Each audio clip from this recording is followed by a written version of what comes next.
आइए आज हम इतिहास के उन पन्नों को पलटते हैं जो 12वीं शताब्दी के बुंदेलखंड की मिट्टी में रचे बसे हैं। ये एक ऐसी अमर गाथा है जिसमें वफादारी, प्रचंड पराक्रम और एक ऐसा महाविनाश शामिल है जिसने उस समय पूरे भारतवर्ष को हिलाकर रख दिया था।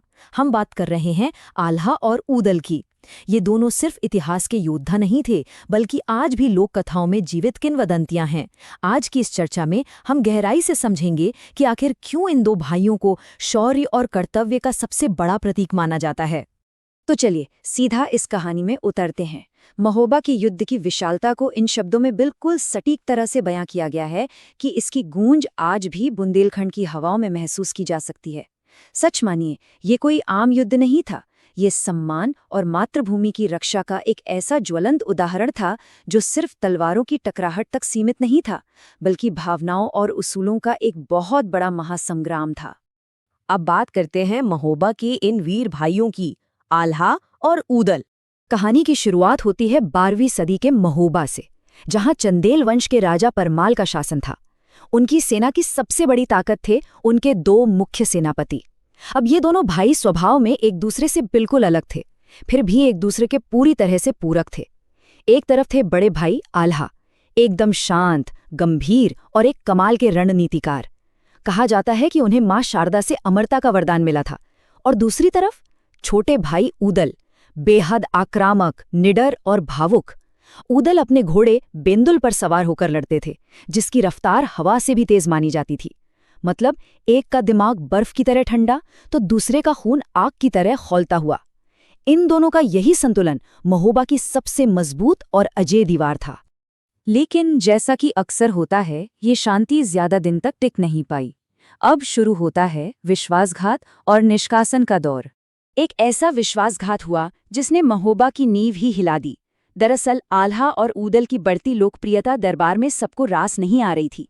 राजा परमाल के साले माहिल उनसे बहुत जलते थे। माहिल ने राजा के कान भरने शुरू कर दिए और इन वफादार भाइयों पर झूठे आरोप लगा दिए। लेकिन आल्हा और ऊदल बेहद स्वाभिमानी थे। उन्होंने सत्ता के लिए कोई खून खराबा नहीं किया, कोई बगावत नहीं की। वे चुपचाप महोबा छोड़कर चले गए और कन्नौज के राजा जयचंद के यहाँ शरण ली। कमाल की बात यह है कि उनकी वीरता इतनी मशहूर थी कि वहां भी उन्हें एक बहुत ऊंचा और सम्मानजनक स्थान मिला। पर कहानी यहाँ खत्म नहीं होती। अब वक्त था मातृभूमि की पुकार का। महोबा पर एक बहुत बड़ा संकट आ गया था। आल्हा और ऊदल के जाते ही महोबा की वो अजेय ढाल जैसे टूट गई, और इसका फायदा उठाया दिल्ली के शक्तिशाली सम्राट पृथ्वीराज चौहान ने। उन्होंने एक विशाल सेना के साथ इस कमजोर पड़ चुके राज्य पर आक्रमण कर दिया। राजा परमाल की सेना इस भयानक हमले के सामने बिल्कुल टिक नहीं पा रही थी। हार लगभग तय थी। ऐसे नाजुक वक्त में रानी मल्लना ने, जो आला और ऊदल को अपने सगे बेटों से भी बढ़कर मानती थीं, तुरंत एक दूत कन्नौज भेजा। ये एक माँ की पुकार थी। संदेश सुनते ही ऊदल का खून खौल उठा। वो तुरंत अपनी मिट्टी बचाने के लिए तैयार हो गए। लेकिन आला का दिल उस पिछले धोखे से इतना दुखा हुआ था कि उन्होंने शुरुआत में लौटने से साफ इनकार कर दिया। और ठीक उसी पल उनकी माता देवला ने कुछ ऐसा कहा जिसने पूरा इतिहास ही पलट दिया। ये सिर्फ एक वाक्य नहीं है, ये पूरे क्षत्रिय धर्म का निचोड़ है। उन्होंने कहा, जिस मिट्टी का अन्न खाया है, संकट के समय उसका कर्ज न चुकाना कायरता है। राजा से बैर हो सकता है, पर मातृभूमि से नहीं। जरा सोचिए इन शब्दों की गहराई। इन शब्दों में इतना वजन था कि आल्हा की सारी नाराजगी पल भर में दूर हो गई। उनका शांत खून उबाल मारने लगा और बिना एक पल गंवाए दोनों भाई अपनी सेना लेकर महोबा की रक्षा के लिए निकल पड़े। अब जो रणभूमि में हुआ वो इतिहास के सबसे रोमांचक पन्नों में से एक है। ऊदल का वो पराक्रम और हवा से तेज वार। आल्हा और ऊदल के महोबा की रणभूमि में कदम रखते ही चंदेल सेना में जैसे एक नई जान आ गई। इसके बाद का युद्ध शब्दों में बयां करना सच में मुश्किल है। ऊदल अपने घोड़े बेंदुल पर सवार होकर मैदान में किसी तूफान की तरह उतरे। उनकी युद्ध कला इतनी तेज, इतनी हाई स्पीड थी कि दुश्मनों को संभलने का एक सेकंड भी नहीं मिलता था। वो साक्षात काल बनकर पृथ्वीराज चौहान की सेना पर टूट पड़े थे। तलवार बिजली की तरह चमक रही थी और पलक झपकते ही उन्होंने सम्राट के कई प्रमुख सेनापतियों को धूल चटा दी। ऊदल का वो बेहद आक्रामक और बिजली की रफ्तार वाला अंदाज ऐसा था जिसने पूरी दुश्मन सेना में खौफ पैदा कर दिया। लेकिन युद्ध के मैदान में सिर्फ वीरता नहीं होती, छल भी होता है। इतनी भीषण लड़ाई करते हुए दुश्मन सेना को चीरते हुए आगे बढ़ रहे उस निडर योद्धा ऊदल पर पीछे से एक कायरतापूर्ण वार किया गया, एकदम धोखे से। और इसी छल के कारण हवा की गति से लड़ने वाला वो महान योद्धा वहीं वीर गति को प्राप्त हो गया। पल भर में ही पूरी रणभूमि में एक भारी सन्नाटा छा गया। और इस सन्नाटे के बाद जो तूफान आया वो था आल्हा का रौद्र रूप, एक ऐसा क्रोध जिसने सब कुछ तबाह कर दिया। जब युद्ध के शोर को चीरते हुए ऊदल के गिरने की खबर बड़े भाई आल्हा तक पहुंची तो सब कुछ बदल गया। भाई की मौत की बात सुनते ही आल्हा का वो मशहूर पहाड़ जैसा धैर्य हमेशा के लिए टूट गया। जो आल्हा अपनी गजब की शांति और रणनीतिक सोच के लिए जाने जाते थे, उनके अंदर जैसे एक ज्वालामुखी फट पड़ा। उन्होंने एक ऐसा रौद्र रूप धारण कर लिया जहां एक इंसान साक्षात विनाश का देवता बन जाता है। आल्हा अब कोई सेनापति नहीं थे, वो एक प्राकृतिक आपदा बन चुके थे। उन्होंने अकेले ही दुश्मन सेना में वो तबाही मचाई कि सैनिक जान बचाकर भागने लगे। उनका वो खौफनाक रूप देखकर हर कोई कांप उठा। लड़ते लड़ते वे सीधे सम्राट पृथ्वीराज चौहान के सामने पहुंच गए।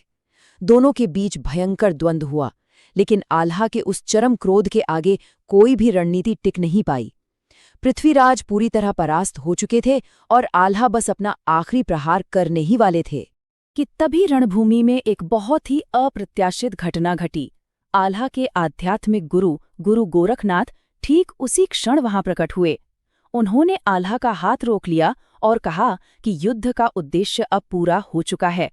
इस अंतहीन रक्तपात और बदले की आग को अब यहीं रोकना होगा। अपने गुरु की बात सुनते ही आल्हा का वो उबलता हुआ क्रोध एकदम शांत हो गया। उन्होंने गुरु की आज्ञा मानी और पृथ्वीराज चौहान को वहीं जीवनदान दे दिया। और यहीं से शुरुआत होती है कहानी के आखिरी अध्याय की, आल्हा का संन्यास और हथियारों का त्याग।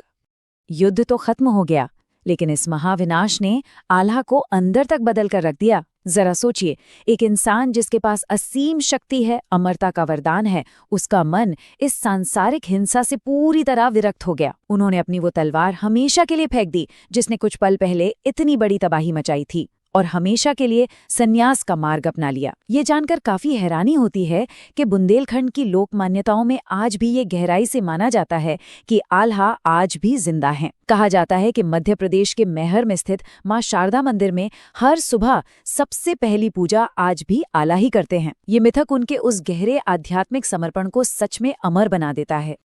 और अंत में ये पूरी कहानी हमारे सामने एक बहुत ही गहरा सवाल छोड़ जाती है। क्या सच्ची अमरता सच में किसी दैवीय वरदान से मिलती है, या फिर ये मातृभूमि के लिए किए गए उस बलिदान से कमाई जाती है जो सदियों तक लोगों के दिलों में जिंदा रहता है? आल्हा और ऊदल की ये गाथा हमें ये सोचने पर मजबूर कर देती है कि हमारा असली अस्तित्व उन कर्मों में है जो समय की सीमाओं को भी पार कर जाते हैं। ये एक ऐसा विचार है जिस पर हम सबको जरूर गौर करना चाहिए।